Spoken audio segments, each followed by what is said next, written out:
would like to see the way we talk about eating disorders and body image concerns in men in the next 20 years can continue to be more inclusive. One example being in primary school and early high school health programs, health education programs, targeting it towards all genders, to be entirely gender inclusive and to highlight that these challenges are faced by people irrespective of their sexual identity.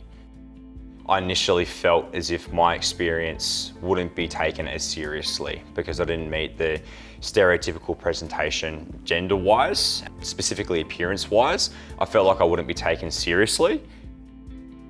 The stereotypical eating disorder presentation is the thin, white female, or even if you apply that stereotype to myself, when I was physically malnourished, I did meet that thin stereotype, if you like.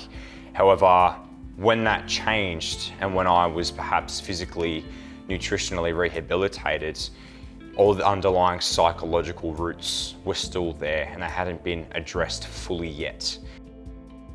What I would say to someone who doesn't fit the stereotypical presentation of an eating disorder is that you do not have to look a certain way to be deserving of help for an eating disorder. Society creates that expectation. That expectation doesn't actually exist. What would have been helpful for me to know prior to developing an eating disorder, I guess, is feeling like I had to look a certain way, like I had to eat a certain way to belong and be accepted and to be attractive. And I was so focused on the outside surface and through my behavior and meeting perceived expectations or actual expectations that were there placed on me. I was so focused on those that I didn't understand what was happening in my own psychology or why I was behaving that way.